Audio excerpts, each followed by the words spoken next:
Greetings once again, Gordon Cossie, as always, doing this is going to be a very quick video about the incident that just took place within the last 24 hours, I believe, out in Boulder, Colorado.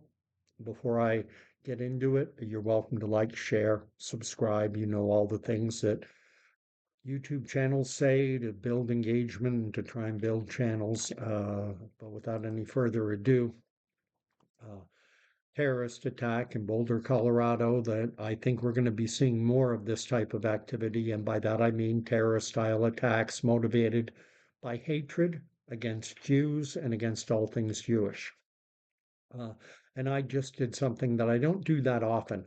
What I did was I watched a nightly newscast on YouTube, specifically CTV's national news for Sunday, July 1st, or Sunday, June 1st. Sorry, my mistake.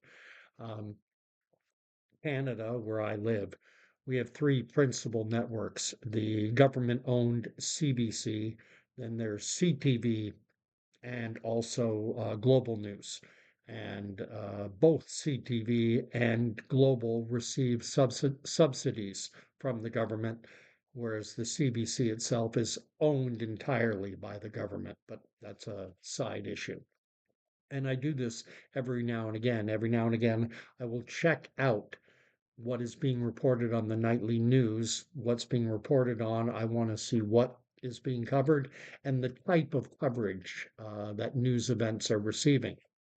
Because with so much happening in the world, there is more news than can be crammed into a 20-minute or so broadcast, because you have commercials, you have the intros at the beginning, the music, credits at the end. So there's only about 20 minutes to cover the news. So editors, who no doubt get their orders from on high, they have to pick and choose what gets covered.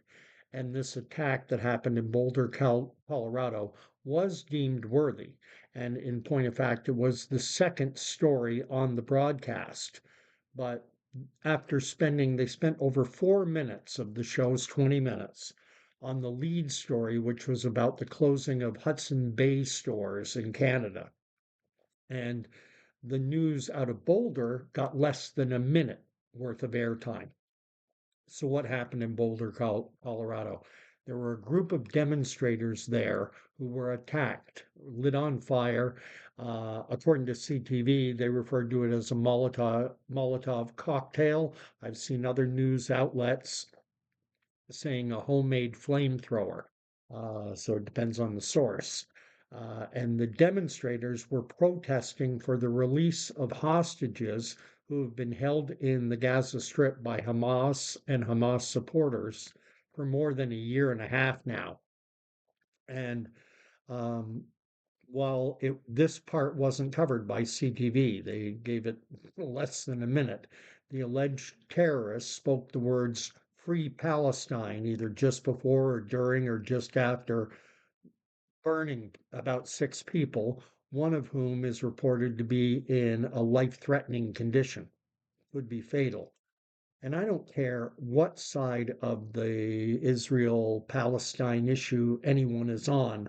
I would hope that we could all agree that the taking of civilians as hostages, that it should never be a part of any war.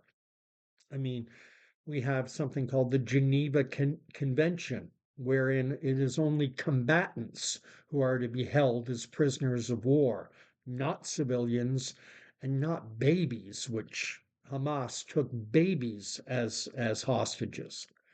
Um, I'll include the link down to the newscast in the first comment if anyone wants to watch it. The coverage of this attack starts at the 4:38 mark and it ends at timestamp 5:22. So by my math, that's 44 seconds worth of coverage. And it seems to me that CTV is basically saying, well, nothing much to see here. Just keep moving along on to the next story. They did another bit of reporting about the possibility of milk drinking milk consumption aiding against Alzheimer's or the progression of Alzheimer's disease. That got more than twice the coverage as this terrorist event. And they even included in that little milk Alzheimer's story the family history of one of the researchers who is in Canada from Brazil and how her grandfather died from the disease. Like they can go into detail about milk and Alzheimer's, but a terrorist attack, not much to see here, folks. And these attacks are not just happening in the US, not just in Europe, it's happening in Canada too. And I think it's reasonable that we should be expecting to see more of this. But at any rate, that's all I wanted to say. Short little video. Thank you for watching. And again, like, share, subscribe, and you're welcome to comment. I appreciate all the comments that are left. I do read them all, and I respond to as many as I'm able. So thank you for watching. God bless, and we will see you again.